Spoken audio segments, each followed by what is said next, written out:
Hello students, welcome to the lecture on organizational structure, and after this lecture we will be able to learn the following objectives: discuss process and structure of organization, define organizational design and structure, understand formal and informal organization, describe organization on chart and manual, explain types of organization structure. Let's start with the concept of organizational structure. Creating or enhancing the structure of an organization defines manager's organizational design task. Organizational design is one of the three tasks that fall into the organizing function in the planning, organizing, leading, controlling (POLC) framework. As much as individual and team level factors influence work attitudes and behaviors, the organization's structure can be an even more powerful influence over employee actions. Organizational structure refers to how individual and team work within an organization are coordinated. To achieve organizational goals and objectives, individuals' work needs to be coordinated and managed. Structure is a valuable tool in achieving coordination as it specifies reporting relationships, who reports to whom, delineates formal communication channels, and describes how separate actions of individuals are linked together. Building blocks of structure. What exactly do we mean by organizational structure? Which elements of a company's structure makes a difference in how we behave and how work is coordinated? We will review four aspects of structure that have been frequently studied: centralization, formalization, hierarchical levels, and departmentalization. We view these elements as the building blocks or elements making up a company's structure. Centralization. Centralization is the degree to which decision-making authority is concentrated at higher levels in an organization. Every workplace is different. Everyone has stories about good and bad coworkers, as well as workplace structure that either made those jobs amazing, Yay! or unbearable. Aww. Studying how individuals and groups behave in various organizations will help develop your skills to take on leadership roles. How employees communicate, how an organization is structured, and how problems are addressed are just some of the factors of organizational behavior. A good manager who is familiar with these behaviors can influence individuals and groups to create effective organizations. Let us now discuss the process and structure of organization. Organizing, like planning, must be a carefully worked out and applied process. This process involves determining what work is needed to accomplish the goal, assigning those tasks to individuals, and arranging those individuals in a decision-making framework. Organizational structure. The end result of the organizing process is an organization, a whole consisting of unified parts acting in harmony to execute tasks to achieve goals both effectively and efficiently. In general, the organizational process consists of three steps: review plans and objectives. Objectives are the specific activities that must be completed to achieve goals. Determine the work activities necessary to accomplish objectives. Although this task may seem overwhelming to some managers, it does not need to be. Managers simply list and analyze all the tasks that need to be accomplished in order to reach organizational goals. Classify and group the necessary work activities into manageable units. A manager can group activities based on four models of departmentalization: functional, geographical, product, and customer. Organization structure. Structure refers to the arrangement of parts and interrelationships among activities and people. The structure of an organization mainly involves the following: the number of departments, sections, and positions in which an organization has been divided, the levels of management, the relationships among different parts and levels, principles of organization. The principles of organization should guide managers in this process. Unity of command and direction. Unity of command means that each employee should report to only one supervisor. Unity of direction means that all tasks and activities should be directed towards the same mission and goals. Chain of command. Chain of command states that a clear, unbroken chain of command should link every employee with someone at a higher level. all the way to the top of the organization. Coordination. Coordination means that all departments, sections should work together to accomplish the strategic, tactical and operational goals of the organization. Responsibility, authority and accountability. Responsibility is the obligation to achieve goals by performing required activities. Authority is the right to make decisions, issue orders and use resources. Accountability is the evaluation of how well individuals meet their responsibility. Managers can delegate responsibility and authority, but never their accountability. Advantages and disadvantages of organization structure. The decision on organizational structure should only be made once the advantages and the disadvantages of each have been reviewed. Consultation with an accountant and attorney will also be helpful in getting business off on the right foot. Sole proprietorships. As a sole proprietorship, owner of the company is controlled by one person. Some of the advantages of a sole proprietorship are ease of organization, complete control of income and decisions, taxes are filed on the owner's personal tax return, and the business can be shut down easily by the owner. Some of the disadvantages of sole proprietorships are limited funds to expand and difficulty attracting and retaining top talent. I think about a company's culture the way I think about a person's personality. A person's personality is complex, it has many dimensions, and that may have many different elements to it. For a long time, we didn't know that we should be paying attention to it. We define culture largely as how we do things. Culture is a really important part of them, bringing in new ways of thinking, new beliefs that consistency and integration really matter, in addition to creativity and adaptability in their market, which has been kind of their hallmark and their trait. Since culture is really like the air we breathe, we sometimes don't even notice what it is. Because oftentimes we can see a wide variety of problems resulting out of a culture that's ambiguous or not clear or in conflict. We woke up one day fearing that, hey, if we don't actually try to define this, it's going to get out of control and we're going to end up with a culture that we don't want or like. There comes a point in any work we do with a company around their culture where there has to be a conversation about what's true. Well, we use several tools which allows us to work with a client to identify the elements of the culture that they can leverage for improved performance. We have been kind of guided through a personal and corporate transformation to move from an immature company completely driven by the whims of the founders to a professional organization that is scalable. Momentum has had a really big effect on who we are, who TechSoft is now, and who we're becoming. All of those things ultimately boil down to business results, revenue growth, profit margin, customer satisfaction, and we're seeing all of those things heading in a positive direction over the last couple of years. Partnerships. In a partnership, there are two or more owners of the business. With multiple people, some of the obvious advantages are increased access to funds and support with the daily operations of the business. Now moving on to the next topic, we will study the organizational design and structure. Organizational structure refers to the way tasks are divided up, how the work flows, how this flow is coordinated, and the forces and mechanisms that allow this coordination to occur. Significance of organizational structure. Properly designed organization can help improve teamwork and productivity by providing a framework within which the people can work together most effectively. Organization structure determines the location of decision making in the organization. Principles of organization structure. Modern organizational structures have evolved from several organizational theories which have identified certain principles as basic to any organization structure.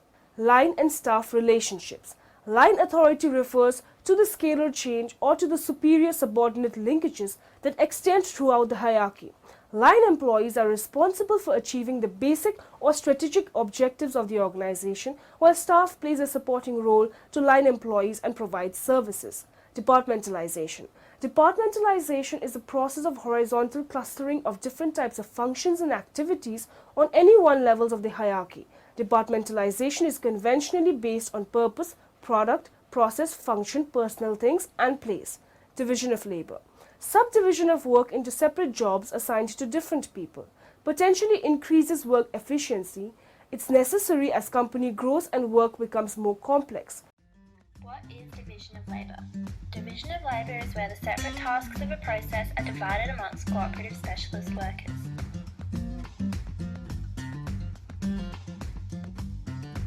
For example, in the kitchen, Johnny does the washing of the dishes because he's best at that, and Josie does the drying of the dishes because that's her specialty. By working together, they are able to do the dishes faster and more efficiently. So why do we have division of labour? Well, we can look at a real-life workplace to explain why. In an advertising firm, groups of people are split up into several sections. The people in the sections then carry out specific tasks. When an external client first approaches the firm, they are directed to the account service section. Account service writes a descriptive brief tailored to the client's needs and budget. Once the brief is done up, it is passed over to the creative side. The creative department then create what the client has asked for by following the specifications on the brief. For example, they may want a TV ad, a radio ad, or a new logo.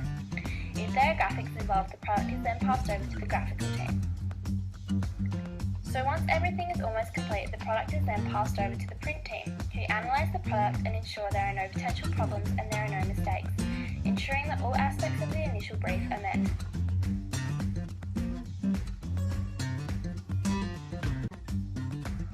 So how is this division of labour? Well, instead of one person doing every process of creating the client's product, the processes are divided up. Each person does what they are best at. For example, someone who is part of the account service could not do what someone in the creative department does, and vice versa. This is because it is not what they are trained in, and it isn't their specialty. By dividing up the jobs within the advertising firm, they are able to be most efficient and complete products for clients faster. By having workers carry out specific functions, these workers are able to gain expertise in their field and over time become better and better. So what's bad about division of labour? Well, the most prominent disadvantage of this system is that there is an increase in the interdependence in the production process. In the advertising firm, the creative department relies heavily on the account service team. If the brief is missing important information and details, then the creative department will essentially create a product which is not tailored to the client's wants and needs. This is called a flow-on effect, where one worker in the production process makes a mistake and this therefore affects all the following stages in the production process. Workers can also become bored because they are doing exactly the same task over and over again. This can affect companies as workers may become unmotivated, therefore threatening the qualities of their products. Division of labour also makes it difficult for workers to transfer jobs, as they lack skills in other areas. This is because they are so focused on carrying out only one function in the production process.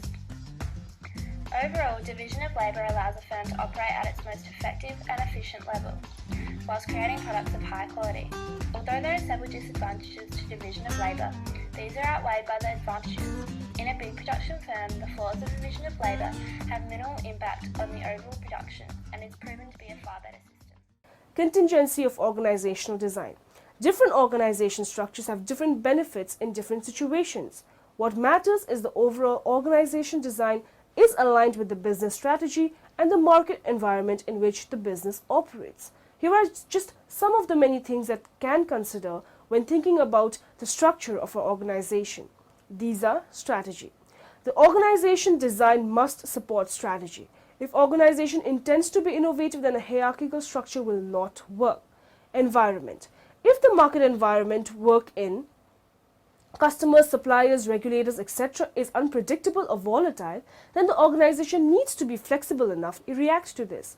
Controls. What level of control is right in business? Some activities need special controls, such as patient services in hospitals, money handling in banks, and maintenance in air transport, whilst others are more efficient when there is a high degree of flexibility. Incentives. Incentives and rewards must be aligned with the business strategy and purpose. Let's know the meaning of formal and informal organization. Formal organization lays down authority, responsibility, and work relationships. These are not the only relationships in the organization. When people work together, they develop certain social and informal relationships. These social and informal relationships constitute the informal organization. Informal organization comes into being out of the desire of people to associate with one another. People associate in groups to gossip, to exchange information and views, to share difficulties and happiness. Informal organization consists of groups of people who may work in the same department or in different departments of the organization. These informal groups are formed on the basis of emotional attachment, and the purpose is to satisfy those needs which cannot be satisfied by formal organization. The formal organization keeps its members informed of all matters affecting their job and positions in the organization. The members of informal organization informally elect someone as their leader and provide him the needed support. The informal leader does not have any formal authority. His authority depends upon the combined support of group members. Organizing becomes easy if managers are able to identify the leaders of informal groups and gain their cooperation for the betterment of the formal organization. We have just now studied about formal and informal organizations. Functions of informal organization. They perpetuate the cultural and social values that the group holds dear. They provide social status and satisfaction that may not be obtained from the formal organization. They promote communication among members. They provide social control by influencing and regulating behavior inside and outside the group. Disadvantages of informal groups: resistance to change, role conflict, rumor, conformity. Benefits to the formal organization: they blend with formal system, lighten management workload, fill gaps in management abilities, act as a safety value. Nature of informal and formal organization. The nature of the informal organization becomes more distinct when its key characteristics are juxtaposed with those of the formal organization.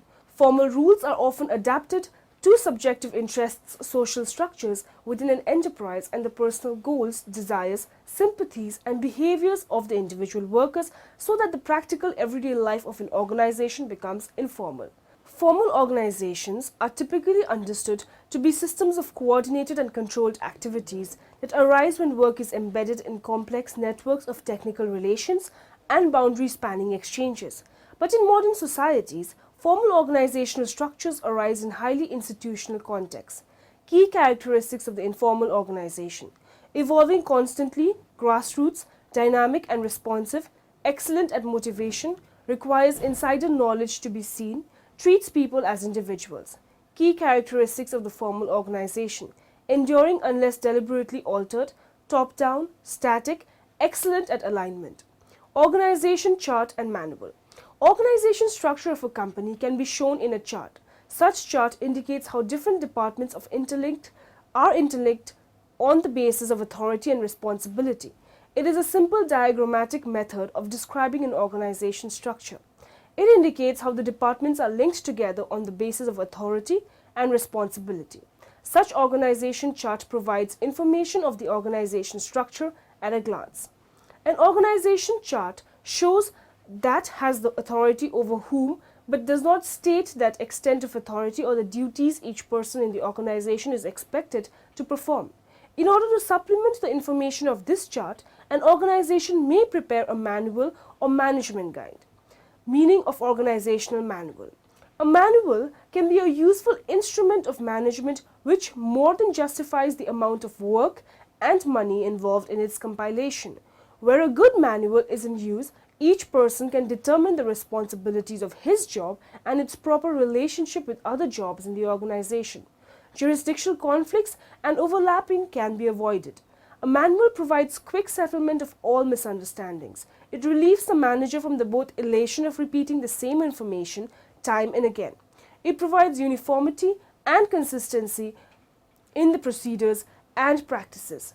If a good organization manual is in use, each personnel in the organization can know the responsibilities of his job and his relationship with other jobs in the organization.